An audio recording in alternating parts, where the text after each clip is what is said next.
Hello students, today let's continue the previous chapter. Okay, हम लोग previous chapter में पढ़े थे natural methods to maintain soil fertility. अब उसमें हम लोगों ने मैन्योर्स के बारे में पढ़ा था, फर्टिलाइजर्स. अब हम लोग पढ़ रहे हैं एडवांटेजेस ऑफ मैन्योर्स. मैन्योर्स का क्या एडवांटेज है. Organic manure is considered better than fertilisers. Organic manure जो होते हैं उसको फर्टिलाइजर से हमेशा अच्छा माना गया है. It enhances the water holding capacity of soil. ये क्या करता है, इसमें वाटर होल्डिंग कैपेसिटी मिट्टी की ज़्यादा होती है. It makes soil porous due to which exchange of gases become easy. ये मिट्टी में रहने मैन्योर मिलाने से होता क्या है, मिट्टी पोरस हो जाती है और पोरस होने के कारण उसमें गैसेस का एक्सचेंज हो पाता है. It increases the number of useful microbes. ये माइक्रोब्स के नंबर्स को बढ़ाता है और ये सॉइल के टेक्सचर को भी इम्प्रूव करता है. Now the next topic is irrigation. Irrigation क्या है. Irrigation is a supply of water to agriculture field at different interval. Irrigation क्या है, यानी आप उसमें वाटर का सप्लाई करते हैं एग्रीकल्चर फील्ड में डिफरेंट इंटरवल, कुछ कुछ समय पर.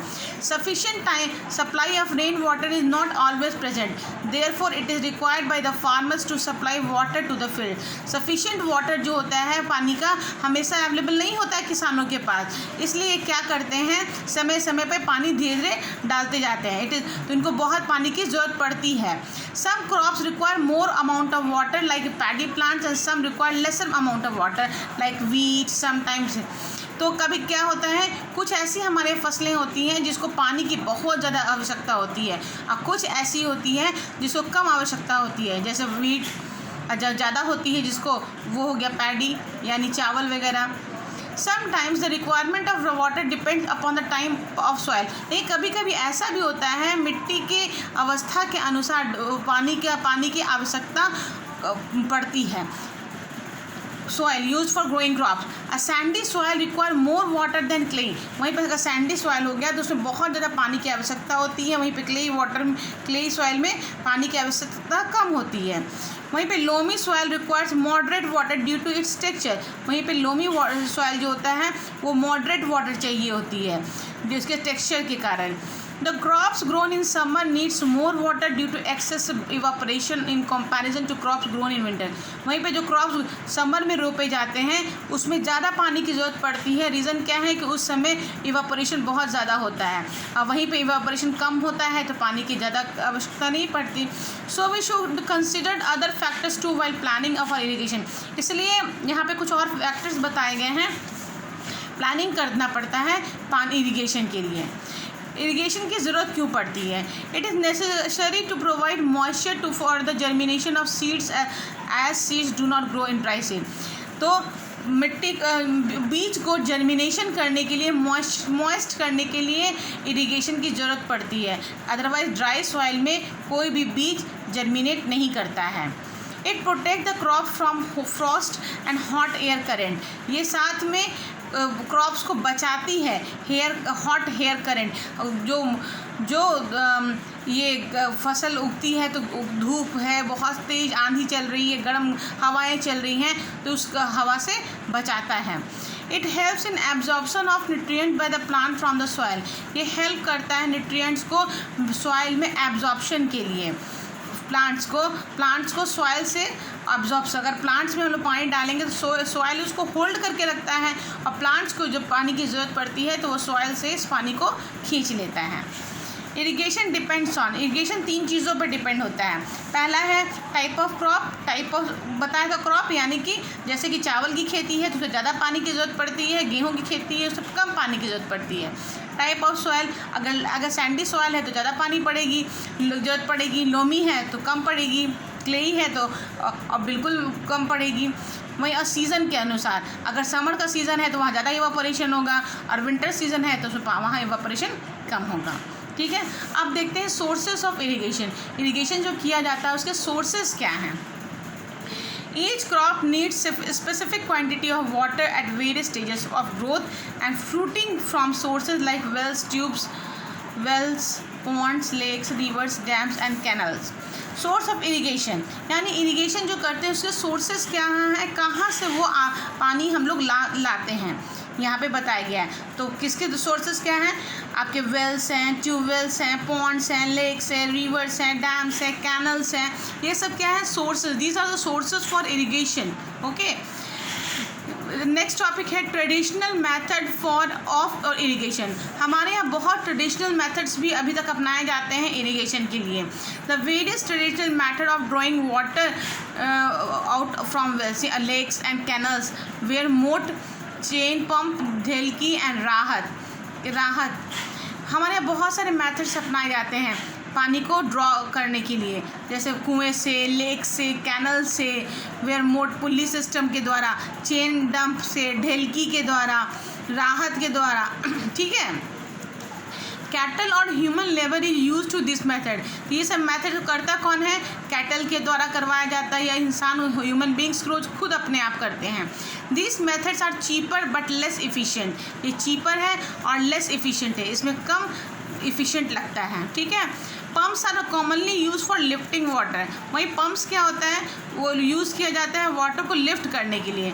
These pumps are run by diesels, biogas, electricity and solar energy. ये पम्प्स चलते कैसे हैं? डीजल्स के द्वारा, बायोगैस के द्वारा, इलेक्ट्रिसिटी के द्वारा एंड सोलर एनर्जी के द्वारा। तो ये ट्रेडिशनल मेथड्स है। वहीं पे मॉडर्न मेथड्स ऑफ इरिगेशन क्या है? इट इज़ ये आज के डेट में हम मॉडर्न टेक्नोलॉजी आ चुकी है, जिसके कारण इरिगेशन बहुत ही ईजी और कन्वीनियंट हो चुका है। तो इसमें है it is important to use water economically. ये आजकल वाटर जो है इकोनॉमिकली यूज़ किया जाता है। Some modern methods of irrigation have been developed for this. हमारे यहाँ बहुत सारे मेथड्स डेवलप किए गए हैं जिससे कि हम आसानी से इरिगेशन कर सकते हैं। पहला है sprinkler system. This method is useful of Sandy soil. ये जो मेथड है ये सैंडी सॉइल के लिए ज़्यादा है, जहाँ अनइवन लैंड है वहाँ के लिए ज़्यादा है। Where the soil can not retain water for long, where sufficient water is not available. Sandy soil के होने के कारण उस मिट्टी में लंबे समय तक पानी को रिटेन नहीं किया जा सकता। तो इस कारण रोटेटिंग नोजल्स लगा दिए जाते हैं बीच बीच में, खेत के बीच बीच में पाइप लगा के एक रॉड खड़ा कर दिया जाता है और उसमें रोटेटिंग नोजल्स लगे रहते हैं, जिसके कारण वो पानी वो नोजल्स मूव करता है और पानी चारों ओर फील्ड के चारों ओर गिरता है। तो it is use for lawns, coffee plantation and several other. तो ये कहाँ यूज़ किए जाते हैं? जहाँ लॉन्स हो गए हैं, कॉफ़ी का प्लांटेशन किया जाता है, ये सब जगह ज़्यादा यूज़ किए जाते हैं। दूसरा है drip system. This system involve providing water drop by drop at the roots of the plant. ये वैसा सिस्टम है, ये पेड़ की जड़ों के पास बूंद बूंद पानी गिरता है।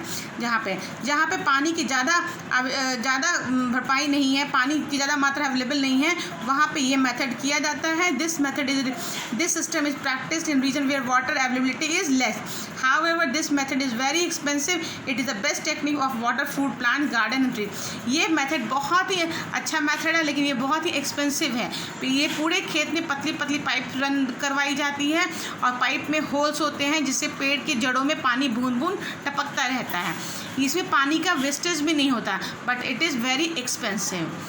Water logging in crop such as wheat and maize, excess water supply to the field result in condition. जब वीट मेज का खेत होता है उसमें ज़्यादा पानी का सप्लाई होता है तो वहाँ पानी जो होता है जम जाता है, जिसको हम लोग वाटर लॉगिंग कहते हैं। वाटर लॉगिंग क्या करता है? Reduce the soil air in the air, reduce air in the soil. वो हवा, मिट्टी में से हवा को आदान प्रदान होने नहीं देता, जिसके कारण डैमेजिंग द रूट डैमेज हो जाते हैं। Even soil get killed. यहाँ कभी ऐसा भी होता है कि सॉइल ऑर्गेनिज्म जो होते हैं वो भी मारे जाते हैं। If water logging persist for a long time, अगर बहुत समय तक वाटर लॉगिंग किया गया तो water logging increases the amount of salt. और बहुत समय तक अगर वाटर लॉगिंग बना रहता है तो होता क्या है, वहाँ पे साल्ट प्लांट के पास मिट्टी में साल्ट की मात्रा बढ़ जाती है, जो कि सॉइल फर्टिलिटी को समाप्त कर देती है, डैमेज कर देती है। ठीक है, तो ये वाटर लॉगिंग यानी पेड़ में ज़्यादा समय तक अगर पानी जमा रहेगा तो होगा क्या, वहाँ से एयर पास नहीं हो पाएगा पहली बार, जिसके कारण प्लांट्स की जड़ें सांस नहीं ले पाएंगी। दूसरी बात, अगर जड़ें सांस भी ले पा रही हैं तो पानी बहुत दिन रहने के कारण वहाँ साल्ट का निर्माण होता है, जिसके कारण वो डैमेज कर देता है वहाँ के सॉइल को और फर्टिलिटी को। ठीक है, नेक्स्ट क्लास में पढ़ाऊँगी कुछ नहीं।